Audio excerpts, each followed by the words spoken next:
Super Chicken Jump é um jogo de plataforma de corrida basicamente inspirado naquele jogo do dinossauro que aparece quando o navegador fica sem internet, pelo menos o Chrome. De qualquer forma, esse jogo aqui é bastante conhecido, então acho que a maioria de vocês já vai saber dele, até porque foi feito por um youtuber brasileiro bastante famoso, mas eu realmente não acho que esse jogo ficou popular só por causa disso. Ele realmente tem uma arte bastante bonita e uma gameplay bem divertida, que é basicamente um Infinity Runner, que você fica correndo e tentando desviar de obstáculos. Só que aqui você também tem uma seção de níveis, basicamente você pode ir mudando de fase e cada uma muda um pouco o aspecto da gameplay do jogo. Pode usar itens e tudo mais. É um jogo divertido e por ter sido feito no Game Maker, ele ganhou até um pouco de patrocínio do Opera, porque pra quem não sabe, o Opera é dono do Game Maker, então de vez em quando eles fazem essa parceria. O jogo é baratinho e custa R$10 apenas na Steam. Spook Station. Como o último que eu falei foi do Gemma Please, eu vou falar outro que também tem uma participação dele. Mas aqui, diferente de ter apenas um criador, é uma coletânea, basicamente, de vários programadores, incluindo o Gemma Please, que participa criando um dos jogos que tem aqui. Mas tirando isso, ainda tem muitos outros minigames aqui dentro. Por exemplo, tem um que parece mais Earthbound, ou pra quem não conhece Earthbound, parece mais Undertale. Tem outros modos, como um em 3D, que eu acho a arte bem bonita, parece aquele jogo chamado 60 segundos, pois é uma arte em 3D bem cartunesca. E tem outros jogos com aspectos mais retrô, que eu não vou ficar citando um por um aqui, mas como esse jogo foi feito em especial de Halloween, todos eles têm essa temática de, eu ia dizer terror, mas não é bem terror, é um fofo horror. E o preço do jogo na Steam é R$10. Moonleap. Continuando nossa sequência de falar de jogos de youtuber, Moonleap é basicamente um jogo plataforma, noite e dia. É basicamente um jogo que você pode ficar mudando o ciclo dele para que altere as mecânicas do jogo em si. Moonleap foi feito pelo botão Select em uma Game Jam. O jogo cresceu tanto em notoriedade que basicamente até youtubers gringos fizeram vídeos sobre ele. O próprio PewDiePie gravou um vídeo jogando o Moonleap. O jogo também, por ter sido feito no Game Maker, teve um grande apoio do Opera para divulgação e tudo mais, o que resultou ainda mais no sucesso comercial desse jogo. E para quem gosta de jogos de plataforma como Celeste, acho o Moonleap uma ótima escolha. Ele custa R$18 na Steam e tem a versão demo para quem quiser testar. Cyberwar. Se vocês acompanham o cenário de game dev aqui no Brasil, você já deve ter visto propaganda desse jogo aqui. E se o Google Ads realmente funcionar, porque esse jogo aqui apareceu para mim em muitos lugares, tanto em anúncio do Instagram quanto no YouTube em si. Esse jogo foi criado por um youtuber aqui do Brasil, que é do canal Crie Seus Jogos. É basicamente um canal sobre game dev também, e ele finalmente está lançando seu primeiro jogo. Cyberwar, como o nome fala, mistura um aspecto cyberpunk, onde o jogador enfrenta inimigos em um cenário urbano futurista. Ele é centrado mais em combates rápidos e com a narrativa de rebelião e alta tecnologia. Mesmo eu não gostando da temática cyberpunk em si, eu acho bastante interessante a questão do jogo. Eu gosto bastante do campo de visão do jogo. E mesmo que eu não goste tanto de... E esse jogo me divide um pouco, porque mesmo que eu não goste da temática cyberpunk, eu acho a arte muito linda, principalmente esse estilo top-down, que é o meu estilo favorito de artes para jogos. E além disso, eu achei a gameplay bem fluida, principalmente a questão do game feel e game juice do jogo. Então eu acho que se você gosta de jogos como Enter the Gungeon, você vai gostar desse jogo aqui. Ele custa R$30 na Steam, mas na teoria ele não lançou ainda, está em acesso antecipado. Então talvez esse preço mude no futuro. Seraph Last Stand. Continuando a nossa sequência de falar de jogos de YouTube aqui, eu agora vou falar dos que eu mais cito aqui no canal, que é um jogo do André Young, ou você pode conhecer ele por Andrezitos, enfim. Esse jogo aqui é bem simples por sinal. Ele tem um cenário fixo em que apenas o que muda em si é a quantidade de inimigos e as formas dele. Mas o especial mesmo do jogo é os power-ups, já que se trata de um jogo roguelike onde você vai montando suas builds para conseguir fazer a melhor combinação possível e chegar o mais longe que você conseguir. E é por isso que o jogador vai estar sempre enfrentando hordas de inimigos. Eu gosto tanto desse jogo aqui que só pra ter noção já fiz um game inspirado nele, mas já tenho vídeo sobre isso. De qualquer forma, Seraph Last Stand é o menor preço daqui da lista. Ele custa apenas R$3,15 na Steam. Mineirinho Super Adventure. Saindo por um momento da nossa sequência de jogos criados por youtuber e indo para um jogo que provavelmente foi criado por um demônio, Mineirinho Super Adventure é conhecido por seu estilo peculiar e pela simplicidade. Até demais. Este é um jogo de plataforma de ação que lembra basicamente um tipo de Mario 3D, só que muito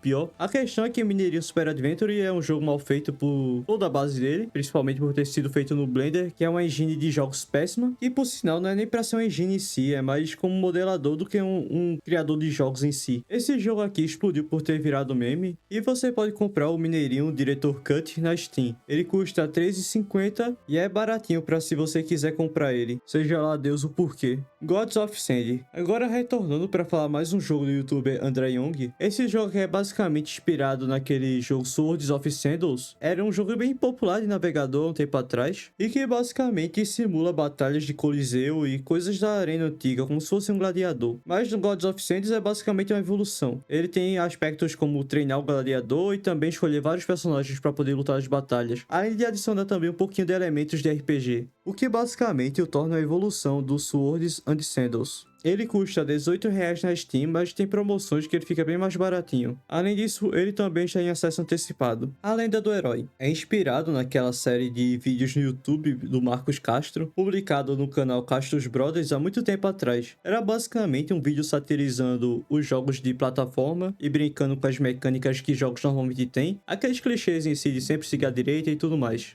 Só que ele satirizava isso cantando. Então, durante todo o progresso desse personagem, do herói, ele estava de fundo cantando a música e brincando com essas coisas. Mas o vídeo ficou tão popular que eles fizeram a versão jogo do vídeo, basicamente, onde durante toda a campanha do game, Marcos Castro fica cantando músicas e basicamente narrando as ações do jogador. As mecânicas do jogo são clássicas de aventura e basicamente combinam humor com a história bem brasileira. O jogo foi feito pela Domativa e teve tanta popularidade que basicamente vai ter o 2. A sequência já está garantida e surgiu como financiamento coletivo, que já conseguiu bater todas as metas e ir para a fase final do jogo. E o jogo custa R$30 na Steam, já com as 2 DLCs, que é a versão definitiva, 171. Esse jogo aqui é basicamente uma referência de vários memes brasileiros, mas o que mais chama a atenção nele é a polêmica que se criou na história desse jogo aqui. Não só porque ele prometeu ser o GTA brasileiro, que por si só é um erro qualquer outra empresa ou qualquer outro desenvolvedor se definir como competidor do GTA. Às vezes que isso acontece, normalmente é igual a Ubisoft, que prometeu que o Watch Dogs ia superar e dar uma surra no GTA V, e hoje em dia a gente sabe como acabou a história. Então quando alguém diz que vai fazer um GTA no Brasil, eles esperam que o seu jogo seja do nível do GTA, que não é o caso, e é claro que não é o caso porque isso é basicamente impossível para qualquer estúdio indie. E outro lado polêmico desse jogo aqui foi porque os desenvolvedores usavam muitos assets pagos, o que por si só não tem problema, você pode comprar os assets e tá tudo bem. Se você pagou, o script é seu. Isso é uma coisa super normal na criação de jogos, mas eu acho que o maior problema foi porque eles fizeram um financiamento coletivo e as pessoas que financiaram o jogo não estavam satisfeitas com o processo final dele. Eu sei que ele ainda não lançou de fato, ainda tá com o jogo antecipado, mas passou anos e anos com esse jogo sendo feito para lançar de uma forma que não se equipara com GTA V, que é o jogo que ele se vendeu como era. E eles só comparam com GTA V porque foi assim que o marketing do jogo foi feito. Culpa da própria distribuidora por ter feito marketing desse jeito. De qualquer forma, o 71 tá na Steam e custa R$60. Huff Gunner é o jogo baseado no RPG do Jovem Nerd.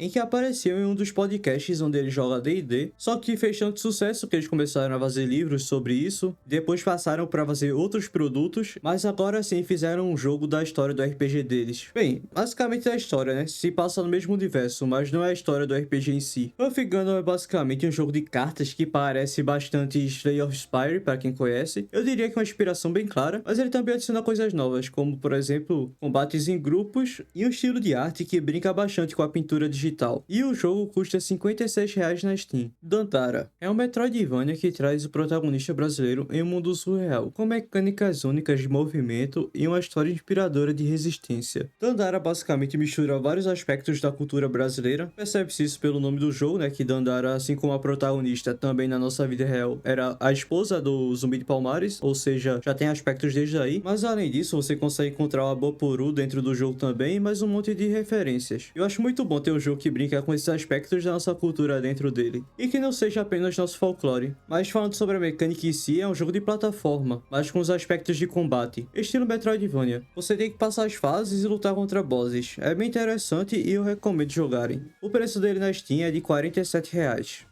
Knives of Pen and Paper. Esse é um joguinho que explodiu bastante para celular, mas ele tem a versão de computador também. E é basicamente uma simulação de um RPG de mesa, onde o jogador controla um grupo de personagens em uma mesa de RPG, vivendo a aventura narrada, e o jogo mistura humor com nostalgia e principalmente várias referências ao mundo geek. Ele se trata de um RPG de turno, até porque é um simulador de RPG de mesa, né? Então tem que ser por turno, mas o mais interessante é ele misturando aspectos dos jogadores com o mundo em si, de fantasia. Ele vai fazendo brincadeira com isso e é um jogo bastante interessante. E pra quem gosta de RPG de mesa, é muito legal esse joguinho. E vocês conseguem encontrar ele na Steam por R$36. Phobia ST é um survival horror em primeira pessoa, onde você é basicamente ambientado em um hotel assombrado. O jogo é reconhecido pelo seu visual realista e atmosfera de terror psicológico, além de, claro, né, sua narrativa, que é bem envolvente. E é o primeiro jogo da nossa lista aqui que é um FPS. Além disso, ele também tem combates contra bosses e monstros que trazem um pouco mais de violência para o jogo em si. O jogo fez sucesso em vários vídeos no YouTube que estão gravados por aí. O jogo também explodiu um pouco na internet, tendo vários vídeos sobre ele. O preço de Phobia é de R$58, mas de vez em quando fica em promoção e fica bem baratinho. O Incidente do Varginha é o único jogo na nossa lista que não tá na Steam e provavelmente não tá mais em nenhuma loja, mas eu gostaria de falar dele, pois é um jogo antigaço do Brasil e que foi esquecido com o passar do tempo. E como o nome do jogo diz, é basicamente um jogo inspirado no incidente de Varginha aqui do Brasil e tudo o que aconteceu naquele dia. Ele tem bastante estilo meio Half-Life misturado com Doom assim, e só pela capa do jogo você já percebe que é um jogo bem velho. Inclusive, essa capa aqui, pra quem não sabe, foi feita e desenhada pelo Vilela, do Inteligência Limitada, só pra ver o quão aleatório esse jogo é. Indo pra gameplay agora, ela foca mais em resolver mistérios e explorar os lugares, e basicamente enfrentar o exército, como qualquer jogo bom de boomer shoot antigamente. E como eu disse, ele não está na Steam. Pocket Bravery é basicamente um jogo inspirado nos clássicos de luta dos anos 90, combinando gráficos pixelizados e controles simples. A arte também se inspira bastante em animes para ter um estilo mais oriental, assim dizendo, e que oferece uma experiência de luta ágil e divertida, com alguns personagens bastante carismáticos e um modo história na campanha de basicamente umas 10 horas de jogo, então realmente ele tem bastante coisa para se fazer. E Pocket Bravery em 2023 também foi indicado para jogo de luta do ano, competindo contra jogos como Street Fighter e Mortal Kombat. Pocket Bravery também é completamente dublado em português e tem participações de pessoas dubladas. E tem bastante pessoas famosas na dublagem do jogo em si também, além de possuir um grande apelo para quem gosta de jogo de luta em si.